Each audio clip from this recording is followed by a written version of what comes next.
So one rule that you will learn about life, and one rule that I've learned about life, is that life is really all about relationships. Now, what are relationships? Relationships are simply people.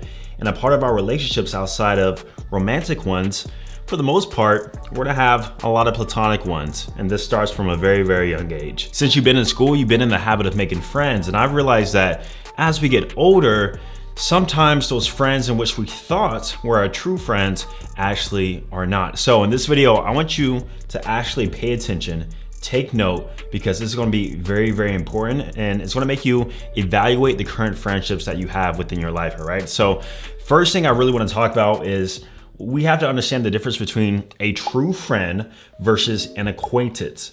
Now, I remember when I learned what this acquaintance word was, and it was honestly like 5 years ago. Before that, anybody who I casually met, who I knew their name, you know, the guy you say, oh, what's up, man, to the gym, I would say, oh, that's my friend. But that wasn't the truth. What I learned what a true friend was versus an acquaintance was simply through this one question. And the question is honestly so simple. The question is, if you needed them to pick you up from the airport on a moment's notice, would they? That's it. That's a true friend versus the acquaintance. The acquaintance is somebody who you know, who you don't necessarily have a connection with, who you see in passing, you know of them, but there's no sort of relationship there. A true friend is somebody that you can depend on, is somebody who you might have a lot of relatability towards, and somebody who will pick you up from the airport in a moment's notice. And it sounds so simple. Yes, I know, but trust me, that one question, and if you go through your current friend group right now, ask that one question. I promise you, you might notice some people who actually aren't your friends through that alone. Now, also, we have to understand platonic relationships as a whole. Why are friendships even formed? This is a question that I ask myself, and I found that true friends are formed based on three main things. The first one is common interests. The idea that you guys have a common hobby or common ideas or something brings you two together because it's a common interest. Number two, common beliefs. So for my religious people out there, if you go to church, a lot of friendships happen through church because you guys believe in one common thing. This can be an organization towards a common belief or goal. A lot of friendships are created through that because of the similarity in beliefs. And then also number three, we have relatability. Basically the idea that you see the person within yourself, and through that, there's a familiarity, sort of synergetic effect. And that's why some of you guys who might watch me, and a lot of my guys who have watched me, subscribers of me, have actually came to become my actual true friends. I'll speak on one guy right now, Mike Austin, shout out to him, man. He was a subscriber of me back in 2017. And I remember I sent out an email, I was looking for an editor at the time. And he replied to one of the messages. And then, the editing thing really didn't work out, but he sent me another email and he was like, yeah, man, I love your content, the calisthenics stuff. I actually know this calisthenics gym in Maryland. Would you be open to hosting a workshop here? I know the gym owner. And I'm like, yeah, man, that sounds cool. I've never done a workshop before. Let's go ahead and do it. And so he connected me with the gym owner. I ended up catching a flight. He picked me up from the airport that day. Funny enough, it all comes full circle, right? But he picked me up from the airport that day. And then we've literally been tight and close friends ever since then because we have so much in common. So remember that true friends are formed based on common interests, beliefs, and relatability. And also, true friends willingly spend time with each other and are not forced. Some of your friends, and especially if you're above the ages of 23, 24, you look at your friend group and they're all people you work with or go to school with, or maybe if you're younger in college, that you go to school with. The fact that you're forced to be in a similar environment does not constitute to a true friendship, because outside of that environment, you guys never speak to each other. We see it with high school friends, college friends. That environment in itself was keeping the glue, keeping you guys in communication. Outside of that, you guys would never speak to each other, all right? So remember, true friends willingly, on their own accord, spend time with each other and are not forced. Now, here's what you gotta remember about human relationships. And I know this is deep, but we have to understand all this stuff before we can even identify what a fake friend is. And here's something that I personally understand, especially when I'm trying to network with people. And that's from the fact that I understand that all human relationships, including friendships, are formed on the underlying basis of mutual value. Every single relationship, there's gonna be some sort of mutual value. And some people might say this is transactional, right? Because transactional is an exchange. That's what relationships are. Relationships are simply an exchange between things the other person wants versus what you want. And it can be so simple, right? We have professional friendships where the underlying mutual value is thoughts, ideas, business partnership. We have good time and social friendships. Think about the guy where, you just kind of go to the bar with him, have a good time, social, it's fun, but outside of that, you really have nothing in common, you really don't speak with him, right? I'm not saying that's a true friend, but this is an example of how friendships are still based on underlying concept of mutual value. And then also, even if you were to get a pet, simply companionship is a form of value. You got that pet for a reason. Shout out to moms, But I have a twin sister and I have a little sister, and we're all grown now. And so whenever you see your kids grow up and it's an empty house and you still go to work, life is a little bit different whenever you spent your whole entire life raising kids. And you have no pets, no animals, you have no companionship outside of your spouse potentially. So with that being said, a lot of people get pets in order to satisfy that fulfillment of companionship to some degree. That is a mutual exchange. So every relationship is built on the underlying aspect of mutual value.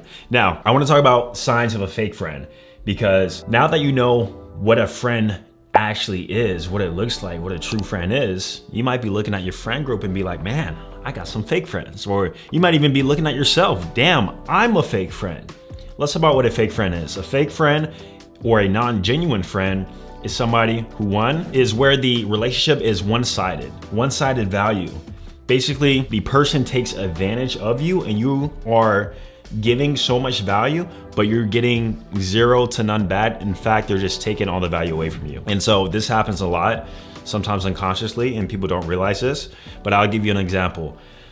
I am friends with quite a bit of people where I provide them a lot of value in terms of my knowledge, the things I know, and they necessarily, outside of companionship, don't really provide much value to me, but I'm aware of that. I'm okay with that, right? Because remember, even though it's not value to me, it's still companionship in terms of the transactional aspect. But I do have instances where I've given who I thought were true friends money for whatever reason. Their parents didn't give them money. Their other friends wouldn't help them out. Their siblings, nobody else would help them out except for me. And especially if they know that you got money, you might be the first one that they go to. And me being a generous and nice guy, there's been times where I've given considerable amounts of money to some of my friends in hopes and in belief that, just out of respect, that they would at least try to pay me back or communicate. But I've had multiple instances now, more than one time with more than one person, where our friendship, which I thought was strong, was actually broken because of their lack of ability to pay me back, which then ruined the trust, which then ruined the respect. And this is also why now, especially if you are a guy who's successful, or honestly any degree amount of money, it can be $5, it can be $10, like money ruins relationships, especially if it's through a one-sided value sort of friendship to where you mostly provide value to them. And that's why no matter who it is at this point in time, I've learned my lesson. I will not allow money to break friendships, because I've seen it happen way too often, not only through myself, but with talking with friends, with talking with other people. And it happens way too much, right?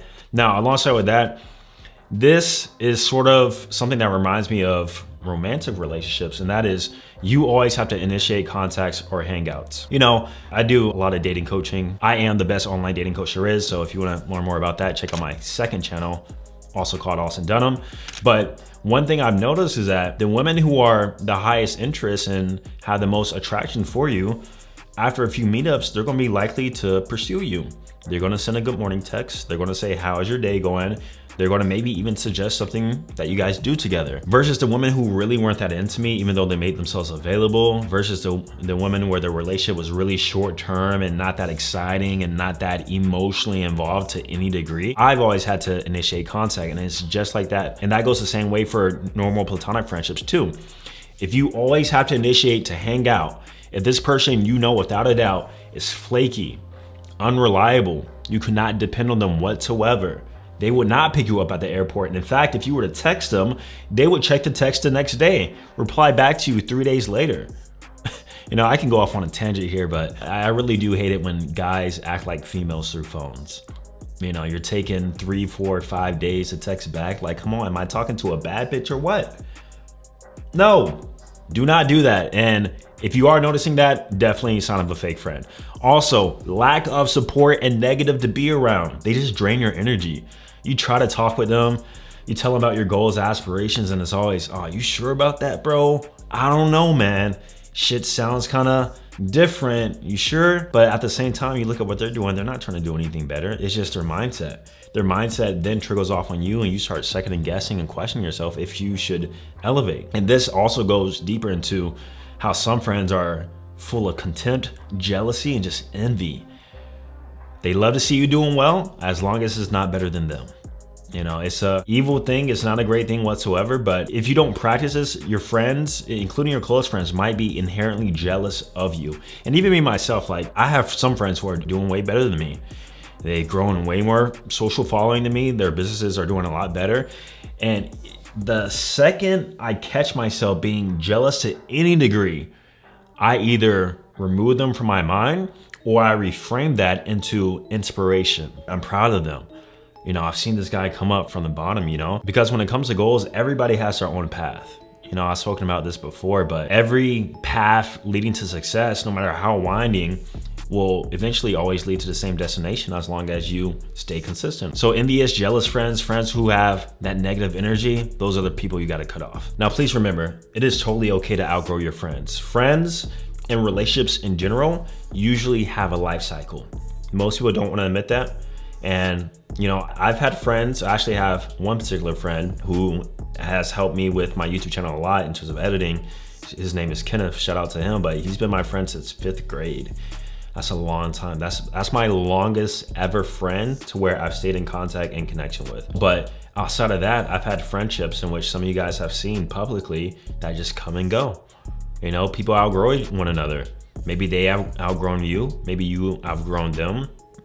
Maybe you guys aren't aligned anymore, and it's totally okay to keep certain friends at bay. I use that friend word lightly because now understanding what a true friend is, you don't want to call everybody a friend, right? But you know, they can become an associate, an acquaintance. Yeah, I used to hang out with that person, but you know, not anymore. We're now on the same path, and sometimes that's just the way it is. And you got to come to the understanding that you're gonna find different friends at different phases in your life. If you're in a growth phase, you're gonna attract more growth-minded people over time. If you're in a party, get lit phase, smoke weed phase, play video game phase, you're gonna find friends who are also in that phase of life too. But life is all about phases, and you will eventually evolve. And when you do evolve, you'll find new people in your life and the old ones will leave. Now, I wanna end off with this. I want you to evaluate your friend group right now. I want you to cut off all your fake friends. Move them into the acquaintance box. You don't have to verbally or publicly do this whatsoever. Just distance yourself. They probably already distanced themselves from you, so that won't be too difficult. But also, take a look at yourself. It's not only about identifying, do we have fake friends, but are we a real friend? Are we the dependable friend? In any relationship that you have, you should strive to be the best man possible to that particular person. Doesn't matter if it's a female or a male, all right? Subscribe, like, I'm gonna see you guys in the next video.